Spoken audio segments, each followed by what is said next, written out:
system or even to think about it. The date. The date. Oh, it's actually today.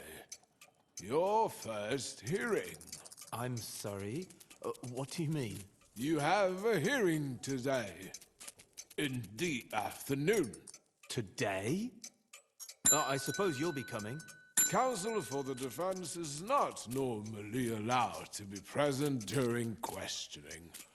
Anyway, not a lot can be learned in this way. It's just a formal hearing. So, back to my case. Many of them spend time on the matter.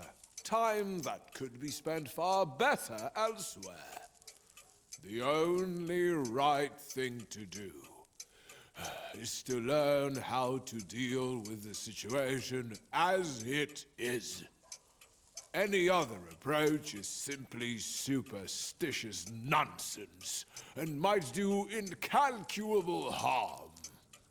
Not to mention attract the special attention of the officials. Never attract attention to yourself. Mr. Huld, I would like to discuss my defense with you, but I don't even know the charges. The date. The date. Oh, it's actually today. Your first hearing. I'm sorry. What do you mean? You have a hearing today. In the afternoon. Today? I suppose you'll be coming. Counsel for the defense is not normally allowed to be present during questioning. Anyway, not a lot can be learned in this way. It's just a formal hearing. Let's get back to our affairs. That is not important. What is important is to submit the first set of documents to the court. The first set? What are they? The defense doesn't have access to court records, especially not to the indictment.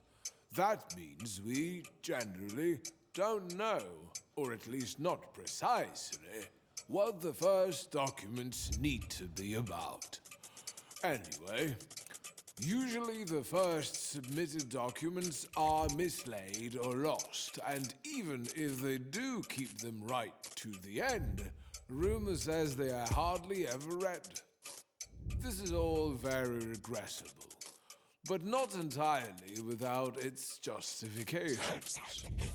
You should not forget, Mr. K, that there is no law that says the trial has to be public. Proceedings are generally kept secret, not only from the public, but also from the accused. Is that even possible? What? To keep the trial secret from the accused?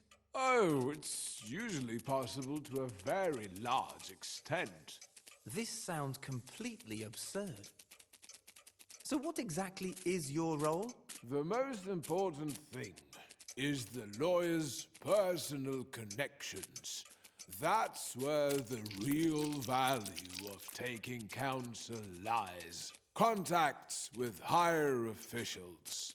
Or with high officials, but with lower grades. That is the only way to influence the progress of the trial.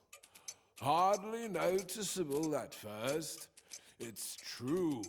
But as it progresses, it becomes more... Oh, these stamps. Oh, the certificate. Did I stamp it already? Anyway, it's official now. I'll put it with your documents. I don't quite remember why it was needed. Document? What document? Mr. Huld, I'm withdrawing your representation in my case, with immediate effect.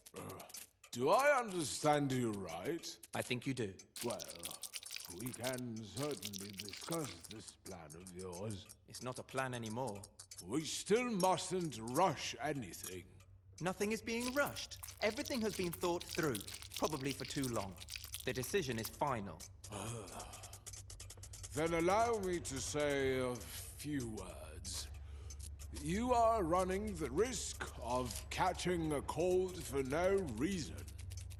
The circumstances are important enough, and you've become impatient. I am not impatient. It is just that I came to you, hoping that this case would become less of a burden for me. Well, quite the opposite is happening. If you would represent me, I will end up worrying about the case much more. I will always, without ceasing, be waiting for you to do something. It will grow more and more tense. As for the information about the trial itself, supposedly held in secret, I learnt by pure luck that I have a hearing the same day. After a certain point in the proceedings, nothing new of any importance ever happens. So many litigants at the same stage in their trials have stood before me just like you are now, and spoken in the same way. Then all these other litigants have been right, just as I am. I wasn't trying to show that you were mistaken, but I expected better judgment from you than from the others. I've given you more insight into the workings of the court and my own activities than I normally do. But despite that, you have too little trust in me. You're not making it easier for me. You see, I have the impression that you have not only misjudged the legal assistance I have given you, but also that you believe that you are being handled with apparent neglect. Even that has its reason. It is often better to be in chains than to be free. Mr. Holt, what will you undertake on my behalf if you continue to represent me? I should continue with what I've already been doing for you. And that's